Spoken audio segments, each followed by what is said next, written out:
The size of the deep web is believed to be anywhere between 1,000 and 2 times greater than what we can find on the surface web. Indeed, there are believed to be in excess of 550 billion individual documents on the deep web, compared to a mere 1 billion on the web that we encounter on a daily basis. What's more, 95% of the deep web is easily accessible to you and I, meaning no fees or subscriptions. All we need is a keen interest to delve a little bit deeper. Of course, this makes for fertile ground for stories of intrigue, mystery, murder, and horror. But remember, my dear friends, these are just stories. I'm delighted to be joined today by Nathan Juice TV, who has contributed several stories to this compilation. Please do me a favor, check out his channel, give him a listen. Okay, no further delay. Sit back and relax with your favorite drink, my friends. It's time to listen.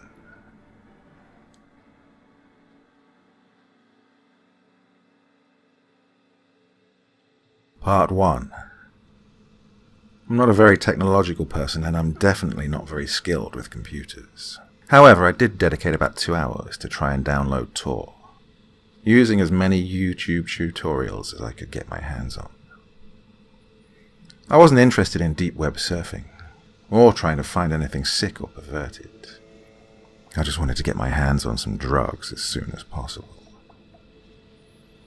I was a pretty big junkie, trying to get my hands on whatever I could. Oxycodone and meth were my personal favorites. Not only did I need to satisfy my own substance craving, I needed to fill in the money pit I'd fallen into. Getting wasted at my local bar every night while working a minimum wage job consumes a large part of my weekly paycheck. The only fast and easy income I knew I could get was through selling drugs, and most people I talked to recommended the deep web to me. I didn't really know what it was at first, so I did my research and read a lot of stories. I was nervous, but knew most of the nasty crap wasn't true, and that I wouldn't see it as long as I wasn't looking for it. That is, unless it would find me. So, I booted Tor and went straight to the hidden wiki and started looking at the different drug marketplaces, and I must say, I was impressed. Some had sections for all different substances, while other sites focused on providing specific drugs, like marijuana or psychedelics. I found one marketplace that was selling both oxy and meth, and I decided to stay on this site for longer. For about 10 minutes I browsed the whole marketplace, but I was more interested in their oxy and meth, obviously. After converting currencies, I realized I could make a decent profit reselling this if I bought from this website. Remembering the name of it, I was all set to log out and go on with my day. I slid my cursor over to the red dot to close the window, when suddenly a new one popped up. It was small and almost blank, except for one line. "Are you sure you want to leave just yet, sir?" I wouldn't say this was jaw-dropping, but it was definitely a surprise to me. 2 parts of this sentence came off as being strange, almost like he was standing over my shoulder.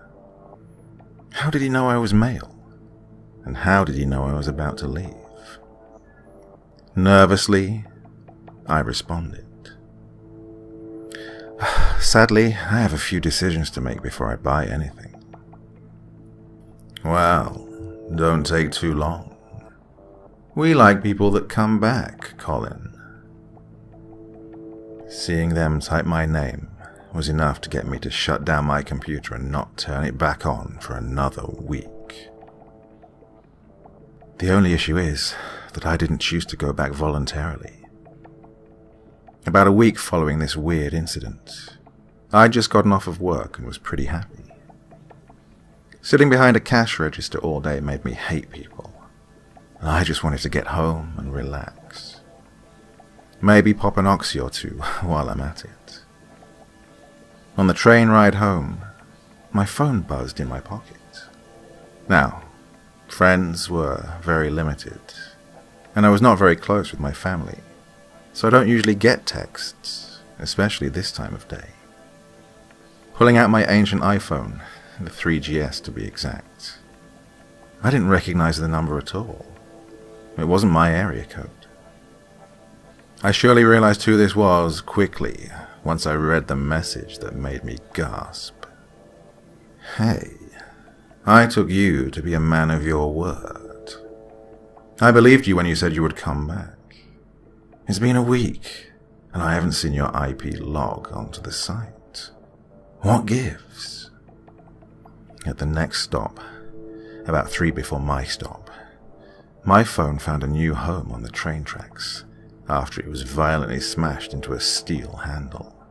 Being paranoid the rest of the trip home, I cautiously entered my apartment building and approached my door to find a new phone and a note on the door. It simply said, "We all get second chances. Make the right choice. Don't call the police." Not knowing what to do anymore, I simply complied with the note. Throughout the night, the thought of revisiting the marketplace to end this became all too real. There seemed like no other option, really. The person knew who I was, had my information, and didn't have any difficulty finding me wherever I went. Around 11 o'clock, I finally turned on my computer and loaded Tor, for the first time since this person had started talking to me. I went onto the marketplace and bought the 2 substances I was going to buy in the first place, oxycodone and meth. I figured these guys were good at hiding their shit, but I had it shipped under a fake name to a house about 4 blocks away that I knew was abandoned. It was boarded up, not well kept, and had a no trespassing sign on the front door. Once I figured out how to set up a Bitcoin account and convert currency, I made my payment. I waited a little while longer for this person to say something to me, but they said nothing. I thought I was in the clear. I followed this guy's instructions, bought his products. Hey, and have a nice day. Seems like a logical business deal, right? No. It's been about 2 weeks since I placed my order now. The package got dropped off at the abandoned house in about 2 days. Some of it was sold to cover my ass financially. Some I used myself because, well, that's what addicts do. But the thing I'd feared most of all has now happened. Today, once I got home from work, I had 2 messages from the same number as before. The first message read, "Looks like you enjoyed my product. Now you have a reason to come back. I'll be expecting you, so don't keep me waiting." The second message was a collage of pictures of me. One of me holding the box the drugs were shipped in. One of me at work. One of me sleeping. One of me that looked like it came directly from my webcam, like when I was buying his shit. Now, I'm borderline ready to call the police, but at the same time, I don't want to have some lunatic after me. I think I'll make him wait to test his patience. I'll keep you updated.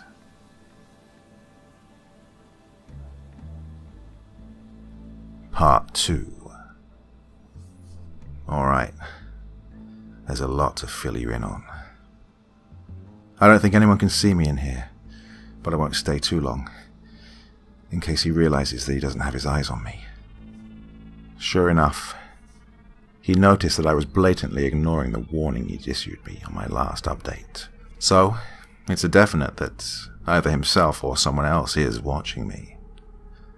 let me tell you, this is one impatient motherfucker. I'm not even out of drugs yet.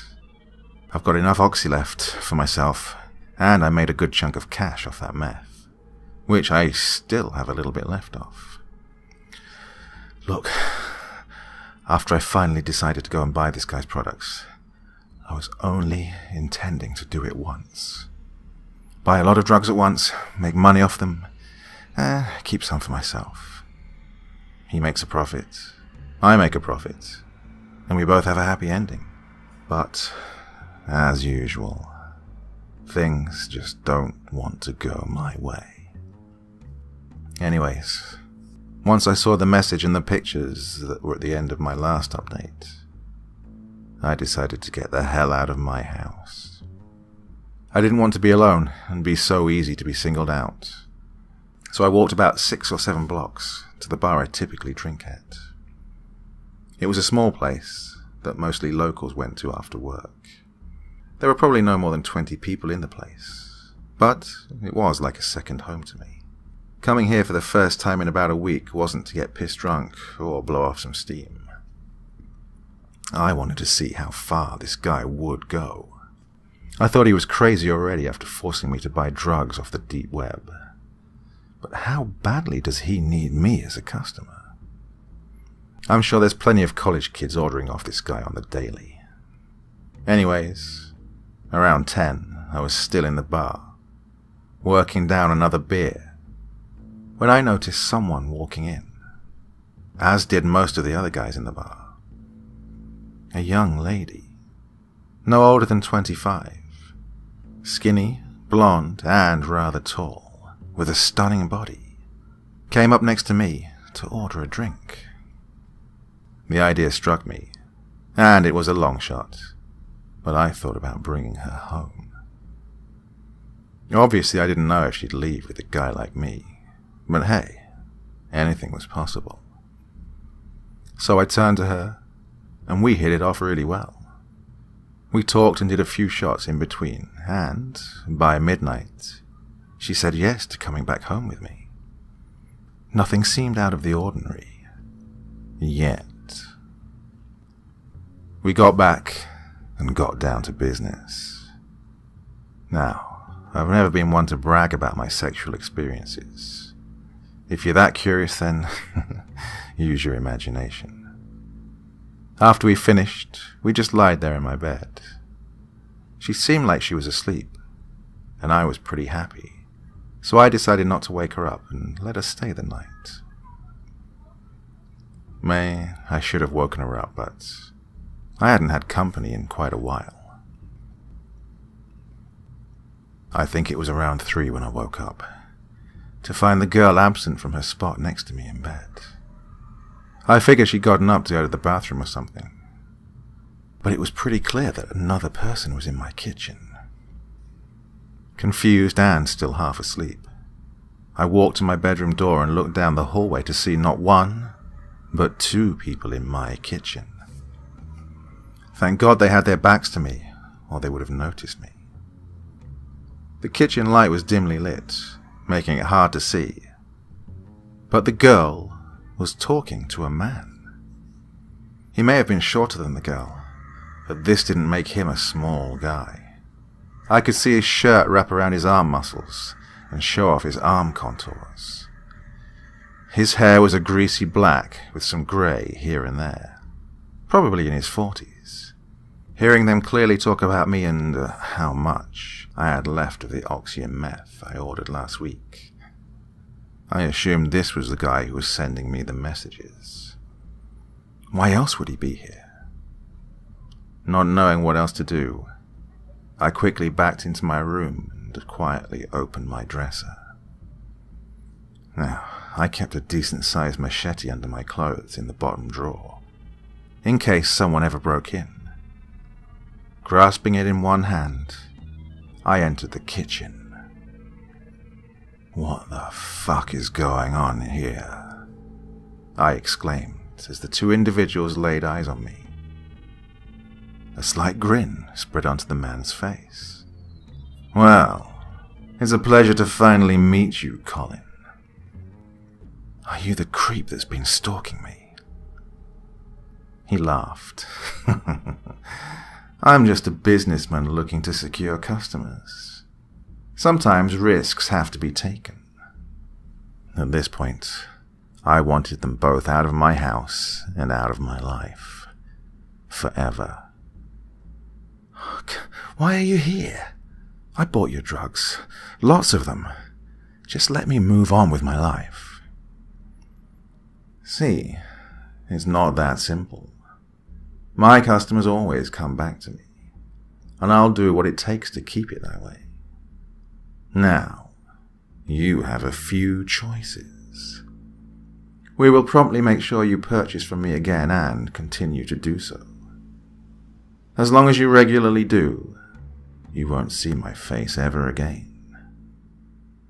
Your second option involves running out this door to the police, telling them everything you know. Most likely being held in a cell for purchasing illegal substances. And you'll see me again when I'm placed in a cell with you. You've got better odds at living by dealing with option 1. The floor is yours. Trying to process everything this fucking freak just told me, I made a break for the door. I burst out the door, threw my machete, and just ran. I ran past the bar, not thinking about stopping by. My initial thought was just to run to the police. This guy's just bluffing. There's no way I can get fucked in this situation. He forced me to do all that stuff, and he's been stalking me. But the farther I ran, the harder I thought. The thought of being arrested hit me hard. I hadn't been arrested since I was 19, when I got caught smoking pot in the back of my car. I slowed down and calmly entered a 24-hour convenience store. I started writing this once I got into the bathroom. I don't know if I should just play it safe and tell the police, or risk it all and play this guy's game. I don't know. I just don't know.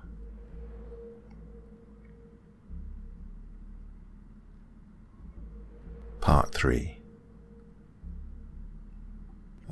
I've been taking into consideration some suggestions made by others to me, especially the one saying that I play this guy's game and win. Well, I've always had it in me to be eager to take on adventures. Ever since I was a teenager in high school, I was doing lots of stupid but thrilling stuff. So, congrats to those who told me to steer from law enforcement and play his game, because I decided I had nothing to lose in that bathroom stall. After an hour of hiding out and thinking, I unlocked my phone, found the mysterious number that was messaging me, and I called it. No answer. I called the number about 4 more times to the same response. Confused, I just decided to head back to my apartment to see if the guy was still there. After an exhausting walk back, I arrived back at the front of my apartment building. The sun had just barely broken above the horizon. I unlocked the front door. It appears that the italic text above is about as far as our good friend Colin got with his little adventures. Whether you like it or not, I'll finish the series for him and explain why his situation led to the current result. Colin was a nobody in life. I had never personally met him until he approached me with the machete he described in an earlier update of this. He may appear to be a confident individual that wasn't afraid to take risks in life, but, in reality, he was no braver than a young teenage girl entering a haunted house. The second he was forced to his knees, he begged. He begged and pleaded and screamed and cried like a teenage girl. His balls were like eggs, a shell hiding the soft center. It wasn't even a hard shell either. This guy broke down faster than anyone else who had betrayed me.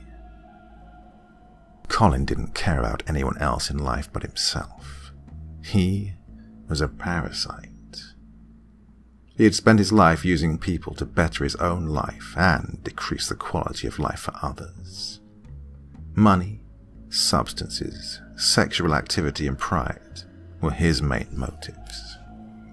He would secretly steal his parents' credit and debit cards, using them to buy whatever made him happy, and was smart enough to get away with it.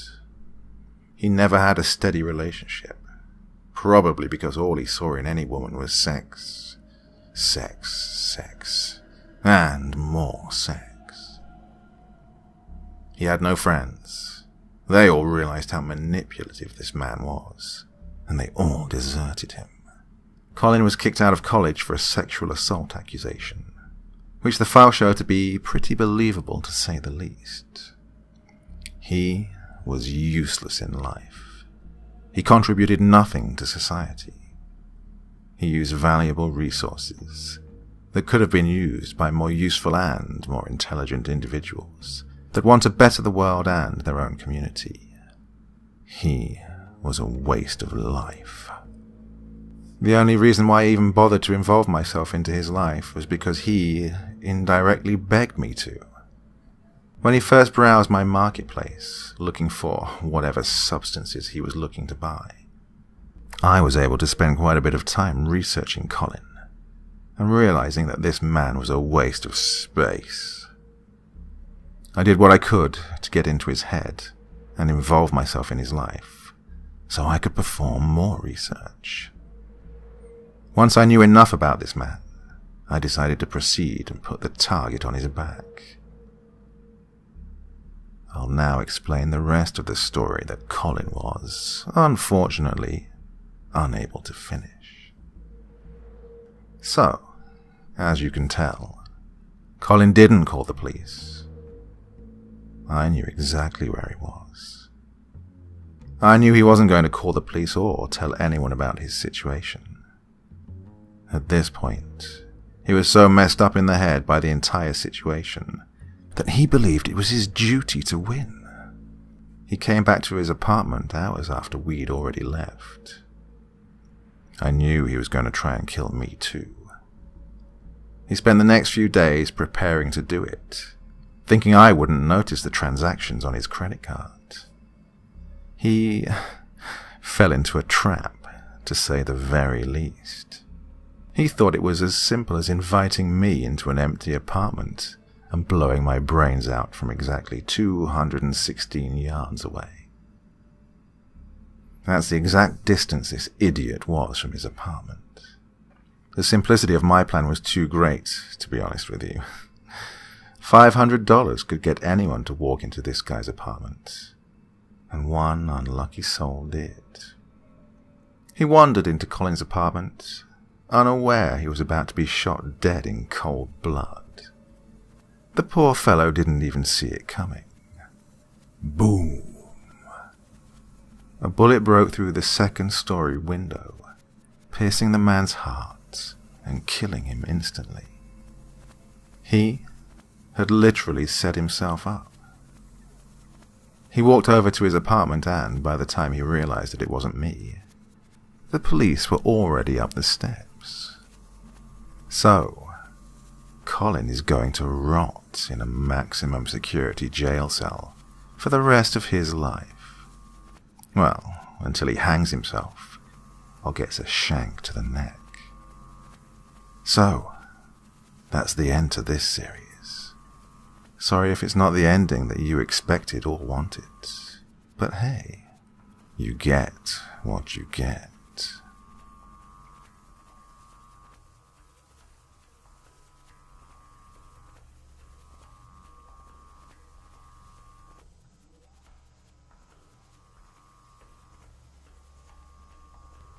The deep web is one of the most amazing things on Earth.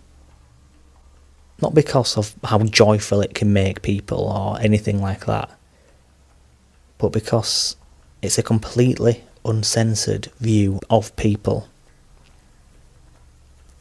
You can speak your mind, you can buy what you want, you can do anything you want when on the deep web.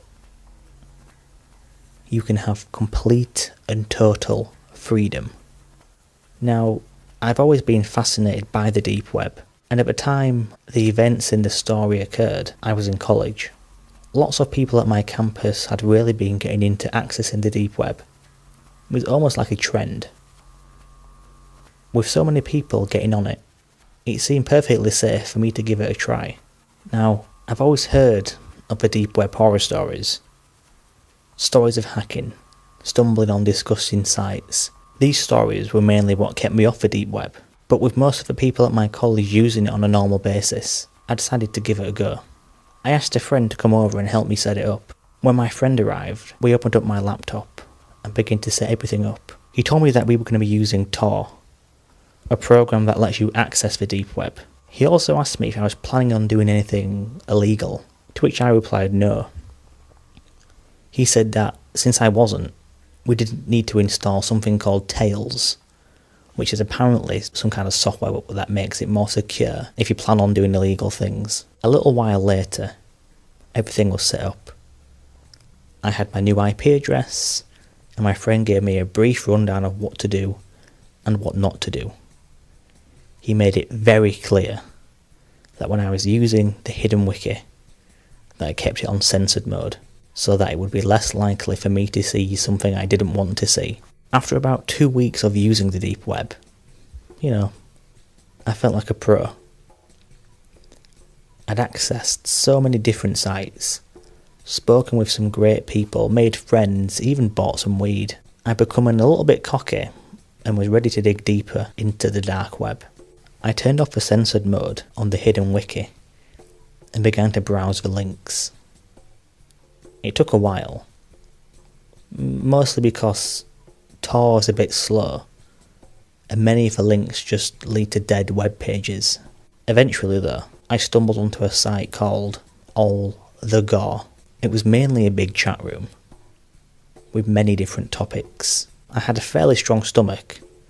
I'd seen many violent movies, I've seen things like beheadings, killings, After looking at a few different chat rooms, I noticed how sick this site really was.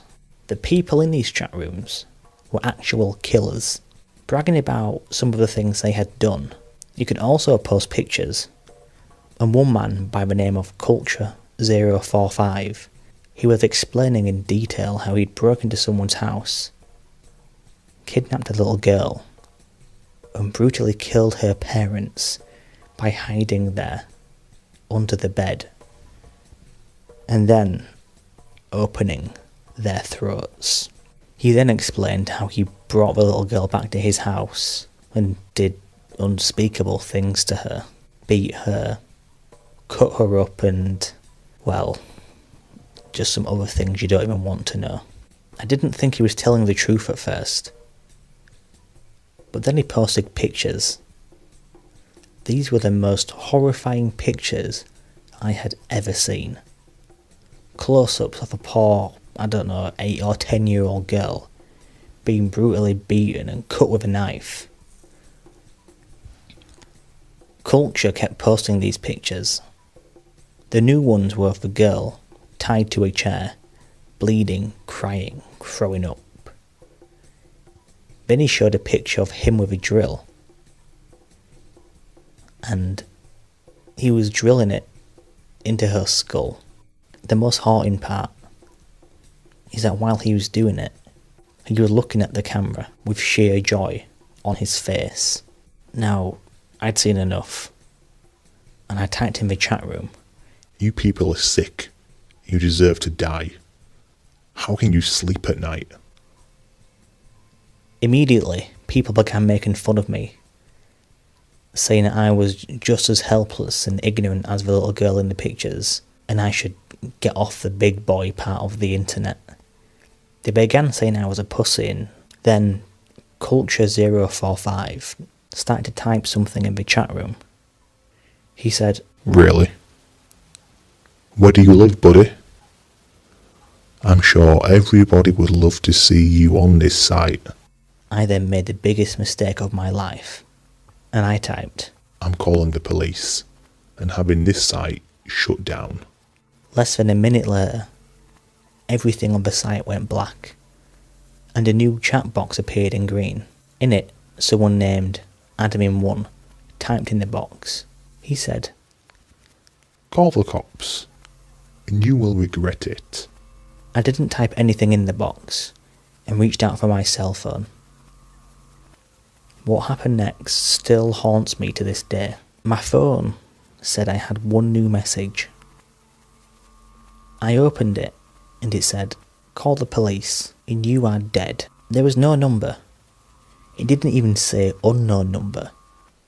It was just blank. I looked back at my laptop and saw my webcam light turn on. I quickly covered it, but I saw on the screen a picture of me looking at my phone. I got wide-eyed and froze for a moment, when the admin typed again. "Put the phone down, right now, and uncover your webcam." I put my phone down, but kept the webcam covered, when he typed again. "Okay then. Be like that."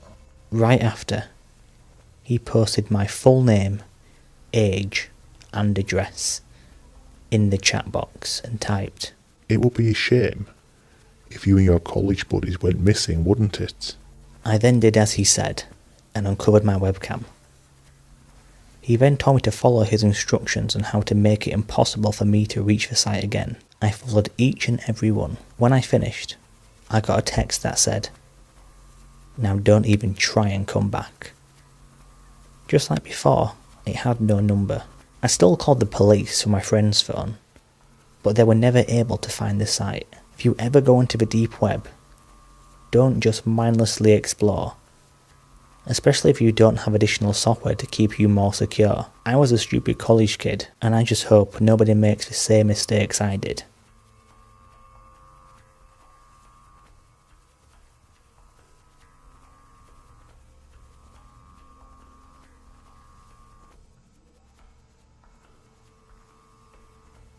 I remember when I was about 14, I heard what the deep web was, but I never actually went onto it. From my understanding, you could basically buy drugs and weapons, things like that. But what I actually saw was a lot more evil and twisted than I could even imagine. This one time, when we were in computer science class at school, we often got bored and dicked around. One day we were talking about the deep web, and a few of my friends decided to look into how to actually get onto the deep web. When we got on there, we saw the usual things that I expected, like drugs, weapons, things like that. But the most disturbing sight we found was a comprehensive guide for how to cook women. Now, we're not talking about a short joke here. This page actually had information on what body types to use for specific cuts, how to prepare these cuts, and even worse, how to cook the girl so she lives as long as possible. After we saw that, we came straight off it. We were too scared to even look any further as to what else we could find. And to this day, I've never been back on the deep web again.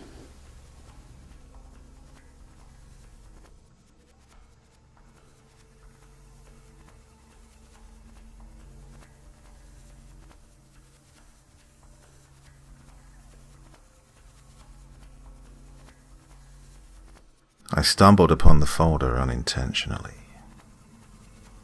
My Communications 101 professor insisted we use a search engine to find out what others could find out about us in just minutes using the internet. We would copy our findings into a document and turn it in as an assignment.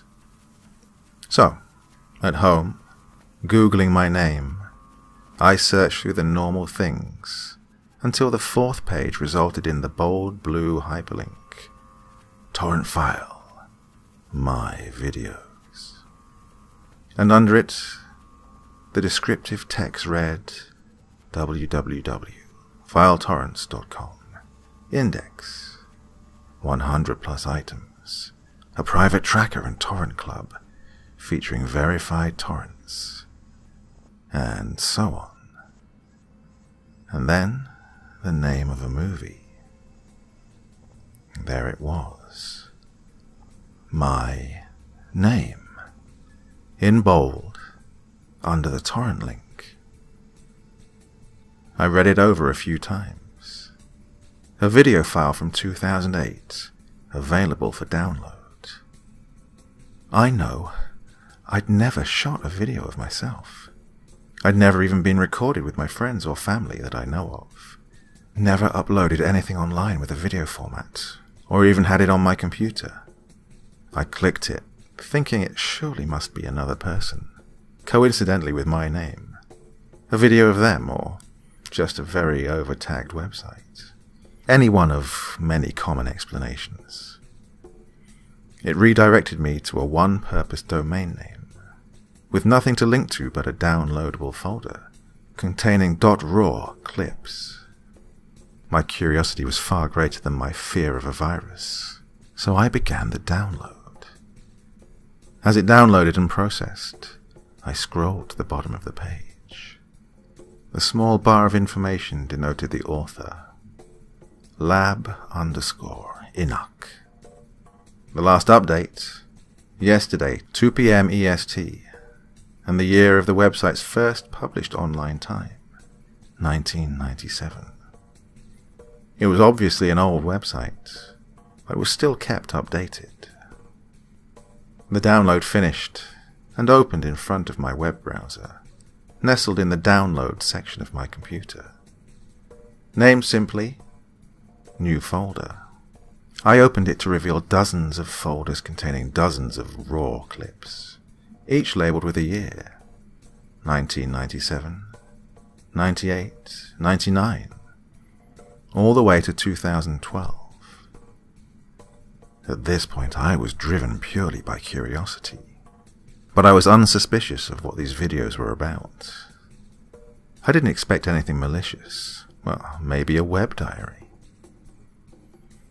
In the first folder, 1997, the first clip, 11/21/97, opened to the view of a neighborhood street from the window of a driver's side door.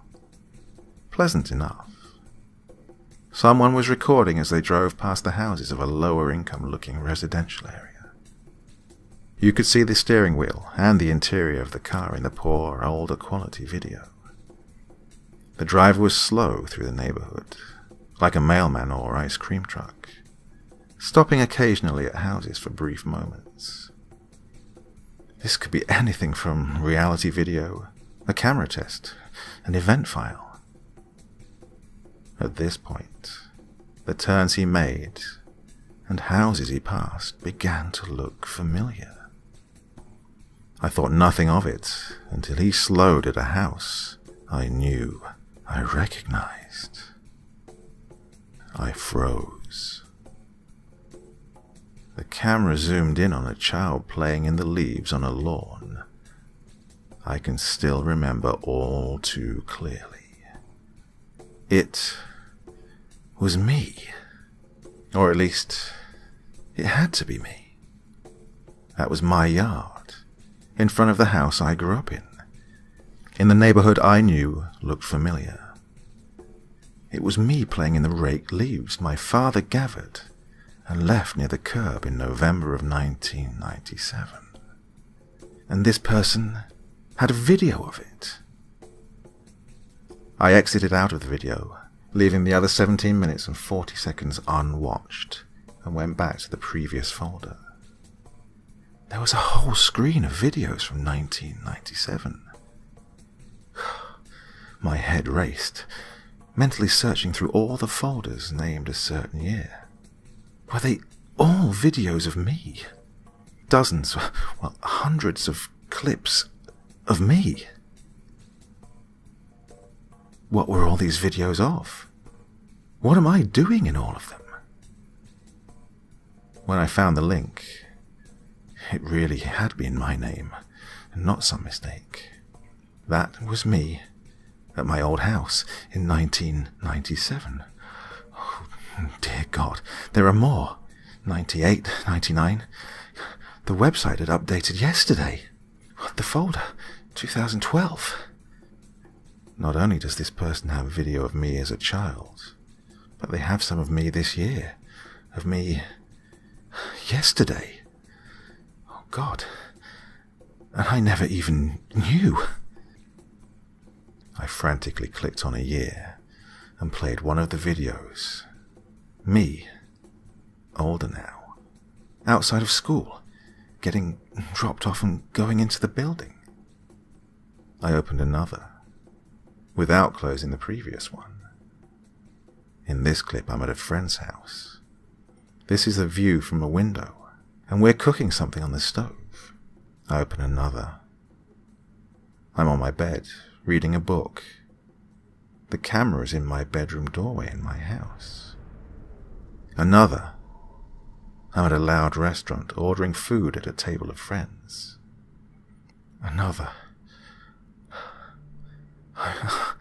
I'm having sex in my college dorm. Another. I'm at the beach on vacation, far from home. I'm brushing my teeth.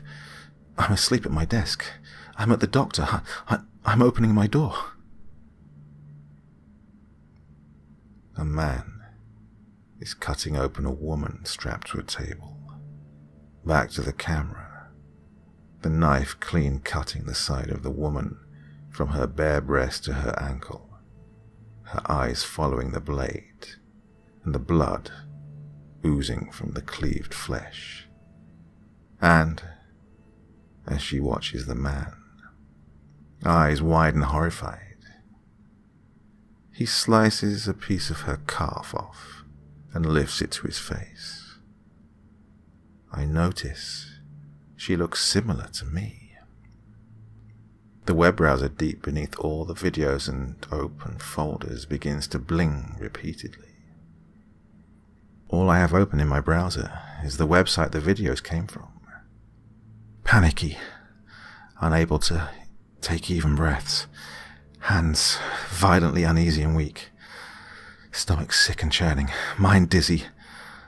I close all the open files.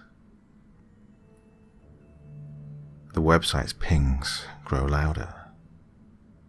The beeps pulsating in my ears like my heartbeat. I stare at the new link under the downloadable videos. New live stream. My face contorted into a clenched, scared grimace. I watch the video expand on my screen, and I see the back of my head, and the infinite cycle of me watching myself on a computer. Without turning my head, my eyes dart around the room on the video screen.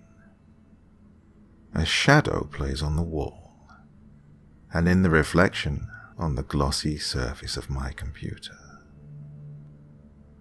I feel a hand play with my hair, and I exit the video.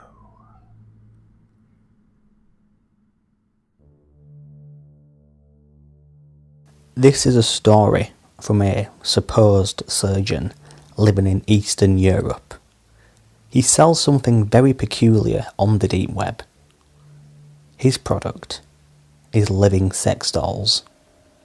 They sell for about $40,000 plus shipping. He states that he's a prominent surgeon living in a poverty-stricken Eastern European country.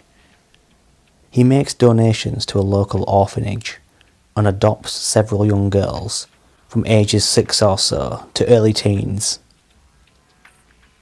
The orphanage is glad to be rid of the extra mouths to feed and happy to accept his donations so they don't ask any questions. He takes these girls home and begins a horrible, non-human transformation for a sick and evil purpose. He turns them into sex slaves. He describes his methods for doing this in demented detail. Firstly, he removes all 4 limbs of the girls in one surgery. leaving only stumps, which he fastens a steel rod for chaining them, or as he suggests, hanging them from the ceiling as a decoration. The girls are fed from a bottle, and only the minimum amount to keep them alive. He says they are extremely easy to care for. They have to eat from a bottle because all of their teeth have also been removed. He then places a rubber insert into their mouth, for what he says to maintain beauty and to assist with fellatio. The girls are then tortured physically and mentally to turn them into unfeeling slaves. They undergo the worst kinds of torture imaginable. He electrocutes and slices their genitals, cuts them, beats them with almost anything you can think of, whips them mercilessly, squeezes their body parts with pliers. And that's just to start to describe the sick and sadistic things he does to these poor little girls. The doctor destroys their hearing by playing extremely loud music and sounds from headphones. He then uses a laser to mostly blind the girls. All the while, he performs any sexual act you can imagine on them, to prepare them for their new owner. He tortures them for months before they are finally ready to be sold.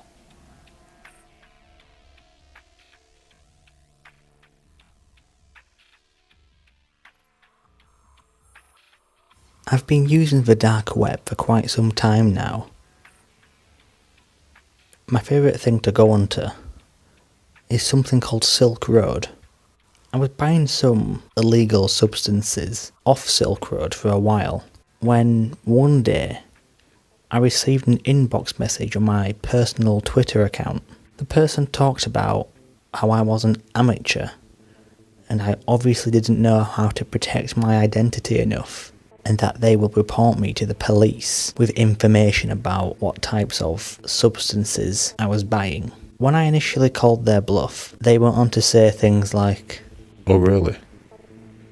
And what would Carolyn Stevens say? Or how about Mr. Jones from your school? Now this really freaked me out because, well, how would he know the names of my parents and my school teacher? He was demanding money in return for not giving me up to the police. I was basically being blackmailed, and I was very nervous because this person had all my info, and I thought my Tor browser had been compromised. Later on I rationalised that I was following the Is Silk Road Up and Running Twitter account on my personal Twitter. The person assumed what I was using it for, and used my real Twitter name to find out information on me and blackmail me. It ended up just blowing over after I ignored and blocked the account, but it opened my eyes though, and it was a pretty scary moment. It's kind of put me off going on Silk Road and the deep web, to be honest with you. It was too much of a close call.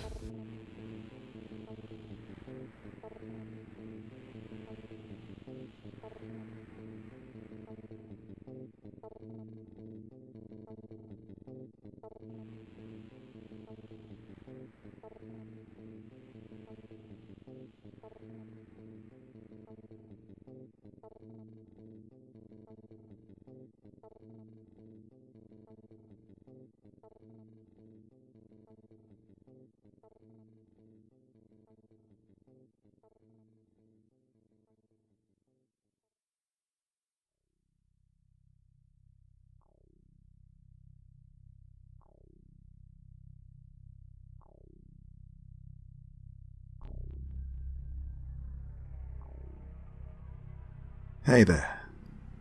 Thank you so much for taking the time to drop by and listen to this story today. It really means a lot to me. I put a lot of time and effort into making these videos, so it's nice to know that there's someone out there listening. Do me a little favor, would you?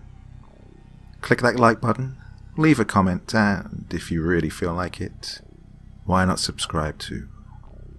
Okay, happy tales everyone. See you soon.